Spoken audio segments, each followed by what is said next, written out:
more penny for Pinellas affordable housing projects. This is a result of round 3. So you have 4 projects here. The first one being Whispering Pines Apartments. This is $680,000 for 20 multifamily affordable units, restricting them to 60% of area median income. The next one is a funding recommendation for 6090 on Central Avenue. This is $3.5 million.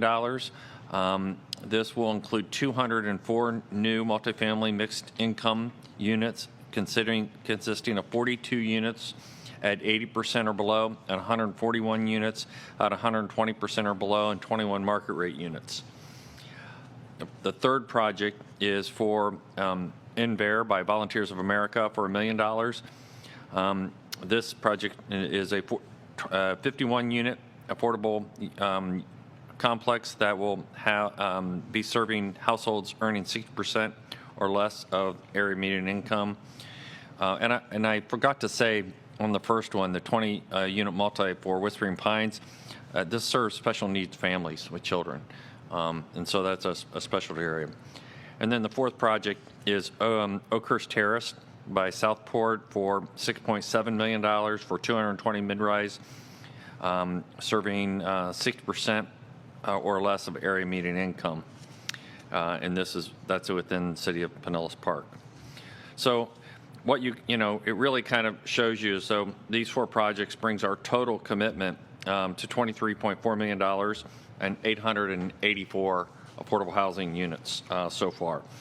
This is the last of the rounds of affordable housing projects. And so, for instance, in this we had 10 applications. We're continuing to work with the other 6, and rather than have rounds, we're going to just bring those in and we'll continue to work with people. And when the projects are ready, then we can bring those forward for your consideration. And if you recall, right, we didn't know exactly how many we were going to get in, and we were concerned about having funding issues. But they've been spaced out. It's worked out pretty well, and so I think that we can just continue to work with them, and that was the change that we made at the last housing resolution. Any questions on these?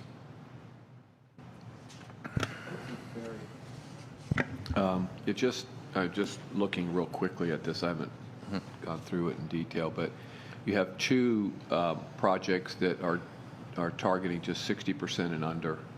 And you have, whether it's $20,000 an acre or per unit kind of cost, and then the other one's about $30,000. So and then when you get down to the mixed income, it rises to about, and I'm just talking about on the 80% and under, it rises up to, say $90 or $90,000. But that does not include any of the 141 units that are 120% and under. So I'm assuming that the person that's working with us is kind of looking at these as far as value goes with our affordable housing dollar.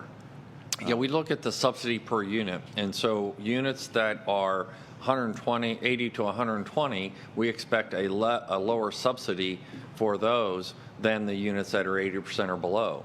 And the same way, we would pay more for targeted groups like with the special needs on a per unit basis because it's harder to serve and it costs more. So we do look at those, and those are all factored into the evaluation criteria. I mean, clearly, I think there's we like the idea of those mixed income developments. I mean, I think that we've talked about that a lot here. So, yeah. Okay, thank you.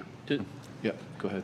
Thank you, Mr. Chairman. Just on the second one, the DDA 6090 on Central, just in the narrative, it says it's downtown St. Petersburg, where it's nowhere near downtown St. Petersburg. How about maybe St. Petersburg would take out the downtown? I know when Uptown. realtors are selling properties and they say it's downtown, they extend that all the way out Central, but it's within a cab ride. we're well under the west side now.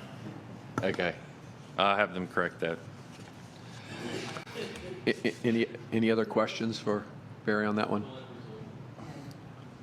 Okay. But I think when we started this program, we're only year and a half into it, and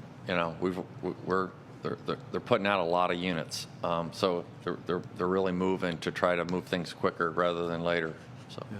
And, and I know you're keeping track of the number of units that we're doing, so it'll be good to see that from time to time. Right. Progress is being made. Thanks. Item 20 is